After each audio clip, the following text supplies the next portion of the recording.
요한복음과 신앙 87번째 요한복음 12장 20절에서 24절 말씀 가지고 6월절 준비라는 말씀의 제목으로 주신 은혜 같이 나누기 원합니다. 아버지께서 소천하기 전에 아버지가 육회를 잡수고 싶으시다고 하셨습니다. 그래서 의사선생님에게 아버지가 육회를 잡수셔도 됩니까? 라고 질문했더니 의사선생님 말씀이 이제는 마음껏 잡수셔도 됩니다 라고 얘기를 했어요. 저에게 그 말은 이제 아버지 희망이 없습니다 라는 말로 들려졌습니다. 그러면서 후배가 예전에 했던 얘기가 생각이 났습니다. 후배의 아버지가 오랫동안 병원 생활을 했는데 어느 날 후배의 아버지가 후배에게 전화가 왔어요. 야, 의사 선생님이 나한테 마음껏 먹어도 된단다. 아마도 내가 희망이 없나 보다 라고 하는 얘기를 하셨어요. 그러면서 울고 싶어라, 울고 싶어라 라는 노래를 계속해서 반복하다가 전화를 끊으셨습니다. 그리고 얼마 후에 아버님의 장례를 치른 다음에 문득 라디오에서 노래를 듣는데 하필이면 그 울고 싶어라 라고 하는 노래가 나왔어요. 이 앞에 울고 싶어라 라는 가사는 아니까 들었는데 후반부에 떠나보면 알 거야, 이제 알 거야, 떠나보면 알 거야, 이제 알 거야 라는 그 가사가 들리는 순간 후배는 아버지를 부르면서 목 놓아 대성통곡을 했다라고 하는 얘기를 제가 들었습니다. 누구든 떠나보면 그분의 고마움을, 그분의 사랑을 우리는 알게 됩니다. 오늘 본문의 말씀은 6월절 준비로 한창 바쁜 장면입니다. 그런데 예수님은 정말 이 6월절에 떠날 준비를 하고 계십니다. 마치 우리에게 떠나보면 알 거야, 떠나보면 알 거야, 이런 말씀을 오늘 우리에게 주시는 것 같아요. 이런 주님의 모습을 통해서 진정한 6월절 준비를 같이 한번 나눠보길 원합니다. 첫 번째는 20절의 말씀을 제가 읽겠습니다. 명절에 예배하러 올라온 사람들 중에 헬라인 몇이 있는데 라고 말씀하고 있습니다. 자, 첫 번째는 명절에는 예루살렘에 올라갑니다. 너무나 당연한 얘기죠. 이스라엘 남자라면 누구라도 명절에 예루살렘에 올라갑니다. 그래야 진짜 명절을 지키는 것이죠. 그렇듯이 우리의 6월절 신앙도 영적으로 자꾸자꾸 올라가야 한다라고 하는 거예요. 내가 다운이 아니라 업이 돼야 된다라고 하는 것입니다. 저와 여러분의 신앙생활 하면 할수록 업이 되고 있습니까? 다운이 되고 있습니까? 내가 신앙생활, 모태신앙이든 지금까지 신앙생활 했는데 다운이 된다라고 하면은 뭔가 문제가 있는 거예요. 그런데 내 신앙생활하면 할수록 기도가 업이 되고 말씀이 업이 되고 섬김이 업이 되고 영적인 지식이 업이 될 때에 그것이 건강한 신앙생활인 줄로 믿습니다. 저나 여러분이나 우리는 나이가 들면서 모든 기능이 다 떨어져요. 저도 잘 보이지도 않아요. 시력도 떨어지고요, 청력도 떨어지고요, 그래서 오해도 사요. 또 움직임도 떨어지죠. 모든 것이 떨어지고 모든 것이 마이너스가 됩니다. 그러나 우리의 영적인 것만큼은 나이가 들면 들수록 자꾸자꾸 업이 돼야 된다라고 하는 것입니다. 자꾸자꾸 올라가야 한다라고 하는 겁니다. 고린도전서 3장 8절의 말씀에 나는 심었고 아볼로는 물을 주었을 때 오직 하나님은 자라나게 하셨으니 그런즉 심는 이나 물 주는 이는 아무것도 아니로되 오직 자라나게 하시는 이는 하나님뿐이시니라. 그러면서 9절에 이렇게 말씀합니다. 너희는 그리스도의 밭이요 하나님의 집이로다라고 말씀하고 있어요. 여러분, 고린도 교회가 어떤 교회인가요? 지식도 많았어요. 은사도 많았어요. 체험도 많았어요. 그만큼 말도 많았어요. 그래서 바울은 이런 고린도 교인들을 향하여 늘 이렇게 평가를 하고 있어요. 너희는 아직 어린아이야. 너희는 아직 미숙하다라고 평가를 내리고 있습니다. 이유는 단 하나예요. 그렇게 능력이 많은데 하나님의 이름으로, 예수 그리스도의 이름으로 하나 되고 있지 못하기 때문에 아직도 어린아이다라고 하는 평가를 내리고 있더라고 하는 것입니다. 아볼로파는 많아요. 바울파는 많아요. 또 개바파도 있어요. 그러나 정작 예수 그리스도의 이름으로 하나 되고 있지 못하고 있더라고 하는 것입니다. 제가 매일 문산천 부근에서 산책을 하는데요. 저녁이면 많은 문산 시민들이 나와서 산책을 합니다. 산책로를 걷다 보면 풀이 무성하게 자라서 그 산책로를 덮는 걸 봐요. 그래서 많은 문산 시민들이 저 산책로에 있는 풀 좀 깎아달라고 민원을 넣었대요. 그러자 문산 그 파주시청에서 하는 말이 그 땅은 저희 땅이 아니기 때문에 저희 마음대로 풀을 깎을 수가 없습니다. 그 땅은 원롱 땅입니다 라고 대답이 왔다는 거예요. 그래서 또 사람들이 원롱에다가 전화를 했더니 원롱면에다가 우리 산책로에 풀이 너무 무성한데 좀 풀 좀 깎아주십시오. 그래서 원롱면에서 또 이렇게 대답하는 거예요. 그 산책로를 이용하는 사람들 95%가 문산 시민이기 때문에 파주 시민이기 때문에 파주시청에서 깎아야 됩니다라고 대답했다는 거예요. 세상에 그 작은 산책로 풀 하나 깎는데도 서로 깎지 못하겠다라고 하는 그럴듯한 이유를 내요. 그러니 무슨 남북 통일이 되겠어요. 여러분, 하나님의 교회가 파워가 있다라고 하는 것은 예수 그리스도의 이름으로 하나 될 때에 파워가 있는 줄로 믿습니다. 서로의 생각이 달라요. 가치관이 달라요. 습관도 다 달라요. 그런데요, 예수 그리스도 이름으로 연합할 때에 교회는 놀라운 능력을 나타내더라고 하는 것입니다. 예수 그리스도 이름으로 연합할 때에 아무것도 가지지 않았지만 모든 것을 가진 자처럼 살아요. 예수 그리스도 이름으로 연합할 때에 정말 연약하지만 모든 것을 할 수 있는 자처럼 살더라고 하는 것입니다. 그러나 우리가 예수 그리스도 이름으로 연합하지 못하면 아무리 대단한 것을 가져도 우리는 사람들의 말거리밖에 되지 않아요. 조롱거리밖에 되지 않더라고 하는 것입니다. 그러면 우리가 어떻게 하면 하나 될 수 있을까요? 방법은 딱 하나예요. 하나님만 바라보면 돼요. 주님만 바라보시기 바랍니다. 아무리 그 일이 작든 큰 일이든 간에 사람 바라보면요 절대 답이 나오지 않아요.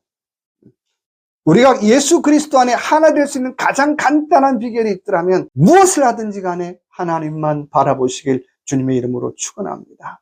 고린도 교인들 눈만 뜨면은요 하나님만 바라보는 것이 아니라 사람만 바라봤어요. 누구의 은사가 더 세냐, 누구의 은사가 더 낫냐, 누가 더 똑똑하냐, 누가 더 대단하냐. 여러분, 우리들이 하는 일하고 똑같잖아요. 이런 것만 하면은 영적으로 어린아이밖에 되지 않더라고 하는 것입니다.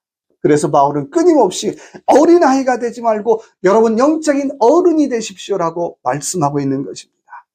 여러분, 원하기는 이 한 주간 다시 한번 주님을 바라보고 영적인 어른들로 살아가는 귀한 이 한 주간이 되시길 바랍니다. 두 번째는 23절의 말씀 보겠습니다. 예수께서 대답하여 이르시되 인자가 영광을 얻을 때가 왔도다 라고 말씀하고 있습니다. 두 번째 유월절 준비는 때를 알고 따르는 신앙입니다. 아버지가 돌아가시기 전날 아버지가 삼남매를 다 만나고 심지어는 손까지 흔들고 잘까라고 인사까지 했어요. 그래서 저는 농담으로 아버지가 저보다 더 건강하시네요 라고 인사를 하면서 나왔는데 아버지는 바로 그 다음 새벽에 돌아가셨습니다. 아마도 아버지는 떠날 준비를 하고 사신 것 같아요. 그리고 그때를 알고 사셨습니다. 저는 그런 아버지를 보면서 나도 내가 떠날 때를 좀 알고 살았으면 좋겠다. 내가 이 땅에서 천년 만년 사는 것이 아니라 내가 하나님 앞에 갈 때를 좀 알고 살았으면 참 좋겠다라고 하는 생각을 해봤습니다. 잠언 20장 22절의 말씀에 여호와를 기다리라 그가 너를 구원하시리라 라고 말씀하고 있어요. 우리가 하나님을 기다린다라고 하는 건 그냥 가만히 기다리는 것이 아니라 하나님의 때를 기다리는, 하나님의 시간을 기다리는 거예요. 성경에서는 때에 대한 단어가 세 가지로 나오고 있습니다. 첫째는 크노로스, 일상적으로 흘러가는 시간들이에요. 두 번째는 카이로스, 그 일상적인 시간 속에 하나님이 딱 개입하는 시간이 바로 카이로스예요. 세 번째는 플레로, 하나님의 때가 충분히 찬 시간이에요. 역사에 하나님이 딱 개입하는 카이로스의 시간이 되었다라고 해서 다 되는 것이 아니라 하나님의 시간이 충분히 무르익을 때까지 기다리는 시간이라는 거예요. 다른 말로 인내의 시간이에요. 나의 기도의 분량이 찰 때까지 기다리는 시간이에요. 나의 섬김의 분량이 찰 때까지 기다리는 시간이에요. 나의 믿음의 분량이 찰 때까지 기다리는 시간이라고 하는 것입니다. 우리가 하나님의 뜻이라고 해서 덮어놓고 일하는 것이 아니라 우리에게는 기다리는 시간이 필요해요. 플레루의 시간이 필요하더라고 하는 거예요. 예수님의 제자 되려면 최소한 3년은 제자밥 먹지 않아요. 우리가 나무 한 그루를 심어놓고 열매를 얻으려고 해도 최소한 3년에서 5년은 기다려야 돼요. 그렇듯이 뭘 하든지 간에 기다리지 않고 되는 시간은 없더라고 하는 것입니다. 원하기는 저와 여러분, 이 한 주간 무슨 일을 하든지 간에 내 기분대로, 내 느낌대로 하는 것이 아니라 하나님의 때를 알고 정말 이 일하는 것이 하나님의 때에 맞는 일인가, 이런 행동을 하는 것이 하나님의 때에 맞는 행동인가를 묻고 하나님의 때를 알고 인내의 시간을 갖고 살아가는 저와 여러분의 삶이 되시길 주님의 이름으로 축원합니다. 세 번째는 24절의 말씀 제가 읽겠습니다. 내가 진실로 너희에게 이르노니 한 알의 밀이 땅에 떨어져 죽지 아니하면 한 알 그대로 있고 죽으면 많은 열매를 맺느니라. 아멘. 세 번째 영적 유월절 준비가 있다면 죽으면 많은 열매를 맺습니다. 세계 유엔에서 인정하는 전 세계 씨앗 은행이 두 군데가 있습니다. 한 군데는 노르웨이에 있고요. 한 군데는 우리나라 경북 봉화에 있어요. 전 세계 각종 식물의 씨앗들을 보관하는 은행이에요. 200만 종의 씨앗을 보관하는데요. 핵폭발에도 견딜 수 있어요. 진도 7.0 이상의 지진에도 끄떡 없어요. 항상 영하 20도, 습도 40%를 유지하고 있습니다. 씨앗 은행이 있는 이유는 전 세계가 전쟁이나 기근으로 인류가 황폐해질 때를 대비해서 있는 거예요. 관리자들은 하나같이 이 씨앗이 나중에 지구를 살릴 것입니다라고 하는 사명감을 가지고 그 씨앗들을 지키고 있어요. 그런데요, 오늘 예수님이 이 한 알의 씨앗의 비밀을 가르쳐주고 있습니다. 영적으로 한 알의 밀알인 예수님이 인류를 살릴 것을 가르쳐주고 있더라고 하는 거예요. 오늘 본문의 말씀 보니까 헬라인 몇 사람이 예수님 만나러 왔어요. 여러분, 헬라인이라고 하면 그냥 그리스 사람들이구나가 아니라 헬라인이라고 하면 당대에 공부 꽤나 한 지성인들이에요. 소크라테스도 알아요. 아리스토텔레스도 알아요. 플라톤도 알아요. 세상 말로 공부 좀 했다는 사람들이에요. 그런 사람들이 예수님을 배우려고 찾아오더라고 하는 것입니다. 아마 자기들이 생각해도 고수가 나타났다는 거예요. 그런 찾아온 헬라인들에게 예수님은 23절의 말씀에 이제야 영광을 얻을 때라고 말씀하고 있어요. 그러면서 24절에 보니까 도대체 어떤 영광인가 가만히 봤더니 갑자기 죽는 얘기를, 십자가 얘기를 하고 계시더라고 하는 것입니다. 여러분, 우리가 세상 말로 말하면 영광이 뭔가요? 이런 거잖아요. 세상 말로 좀 잘 나가는 게 영광이잖아요. 가문의 영광, 나의 영광, 나라의 영광, 가문의 영광, 이런 게 영광이잖아요. 그런데요, 오늘 예수님은 이 영광을 거꾸로 말씀하고 있더라고 하는 것입니다. 베드로전서 1장 24절의 말씀에 모든 영광은 불의 꽃과 같다라고 말씀하고 있어요. 이 얘기는 세상의 모든 영광은 다 시들 때가 있더라는 거예요. 권력이든 물질이든 건강이든 영원하지 않더라고 하는 거예요. 그래서 오늘 예수님은 시들지 않는 영광을 말씀하고 있더라고 하는 것입니다. 그 영광은 세상 영광이 아니라 바로 생명을 살리는, 생명을 구하는, 생명의 열매를 맺는 영광을 말씀하고 있습니다. 그런데요, 그 영광은 내가 죽어야 맺는 영광이라는 거예요.